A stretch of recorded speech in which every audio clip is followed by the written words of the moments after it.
नारद जी कहते हैं कि कथा ये कब सुननी चाहिए, कितनी सुननी चाहिए? वो कहते इस प्रश्न को हटा दीजिए नारद जी। सदा सेव्या श्रीमद्भागवती कथा यस्या श्रवण मात्रेण हरिश्चित्त समाश्रिते। कहते हैं जब भी हो, अंतिम सांस में जब चल रही हो ना, एक बार सुनिए, बोलो कि हम बस हो गया, नहीं। जब तक अंतिम सांस चल रही है तब तक हमेशा मनुष्य को चाहिए, सदा इसका सेवन करना चाहिए।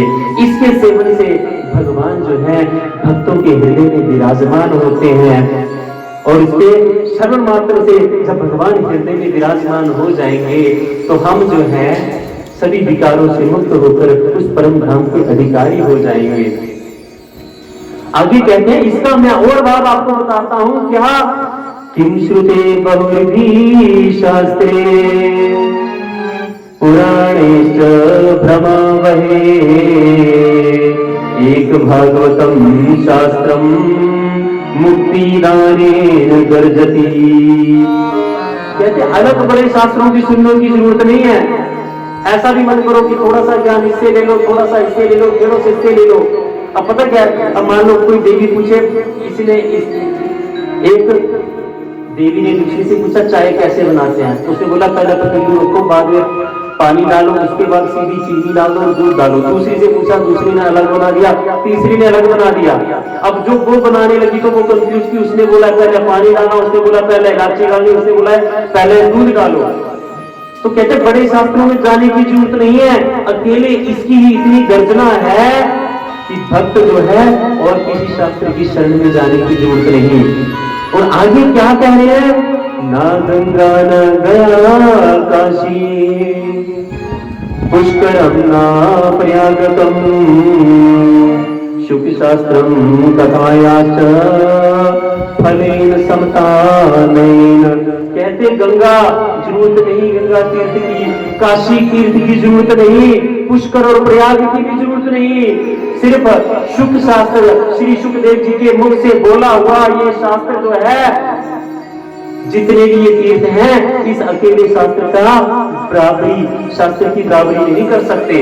इस शास्त्र की इतनी बड़ी महिमा है।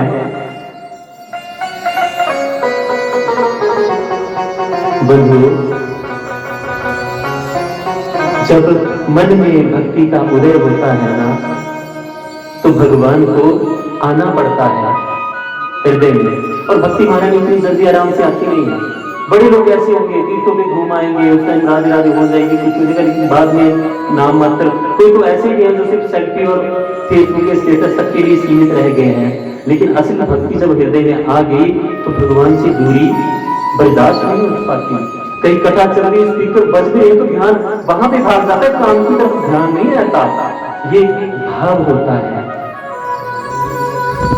एक ब्रज की गोपी थी, जब भगवान भक्ति हृदय में बैठ जाते हैं फिर आगे क्या समस्या आती है सुनिए।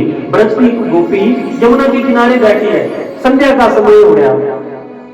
अब नारद जी वहां से गुजर रहे हैं, अब वो देखते हैं कि संध्या का समय, घर से बाहर युवती आके यहाँ बैठी है, कब घर जाएगी, यहाँ से तो घर भी बड़ी दूर है। आए और देखा कि बैठी है, ध्यान लगा के बैठी है, तो सामने आके बैठ गए।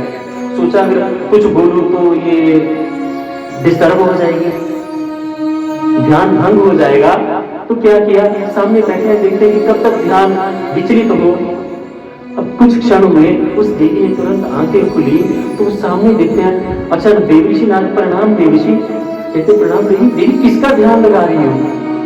कहते हैं महाराज आप ध्यान लगाने को बोल रहे हो, मैं ध्यान नहीं लगा रही। कहते देवी फिर क्या कर रहे हो? कहते ध्यान लगा के जो ध्यान में बसा है उसको निकालने का प्रयास कर रही हूँ। कहते प्रयास कर रही हूँ? कहते क्या हुआ? कहते हैं वो तिरछी नजर वाला, वो टेढ़ी टांग वाला, उसने मेरा जीना हराम कर दिया। कहते देवी क्या बात कर रही हो? कहते मैं दुखी हो गई हूँ। कहते क्या हुआ?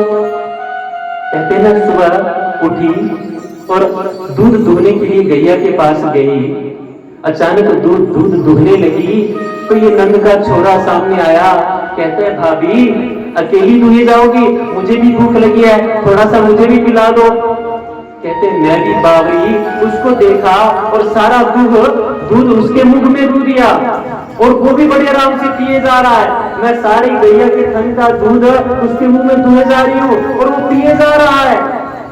थोड़ी सी देर हुई, अचानक सासू माँ आई, जोर से चिल्लाती हुई, इस बहू का पता नहीं क्या हो गया, इसका ध्यान किधर रहता है, जब भी कोई काम करने को कहती हूँ तो अनिष्ट कर देती है, सारा दूध बर्बाद कर दिया।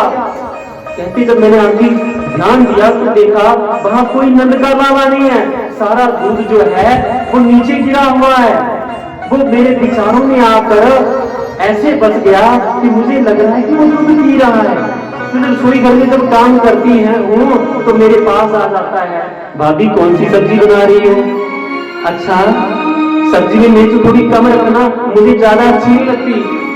कहते मैं भी उससे बतियाने लगती हूँ और काम रह जाता है, फिर सासू माँ की गालियां सुननी पड़ती हैं। अरे आज तो हद होगी, मैं यहाँ यमुना में मटकी भरने के लिए आई, अब मटकी भरी उठा के घर को जाने लगी, ये फिर सामने प्रकट हो गया। कहते हैं भाभी अकेली उठाई नहीं जाएगी, मटकी भारी है, तनिक हाथ लगा दूं? मैंने कहा हाँ लला हाथ लगा दे। कहती जैसे ही मैंने उठाई तो हाथ तो लगा नहीं, मेरे विचारों का कृष्ण बोल, मैंने जैसे ही उठाई मटकी छूटी और मटकी फूट गई। अब ऐसे मटकी लेके घर जाऊंगी तो सासू माँ और चिल्लाएगी, अब ये मन में ऐसे बस गया है, अब इसको निकालने का सोच रही हूँ पर ये निकल नहीं रहा।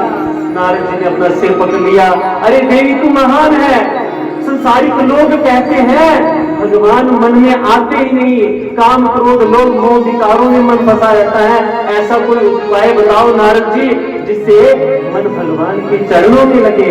अरे पहली बार ऐसी देवी देख रहा हूँ जो कह रही है इस कन्हैया को मन से निकालना है।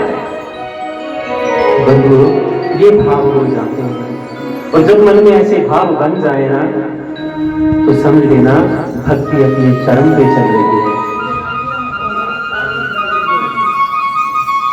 भगवान की हरि लाल की जय।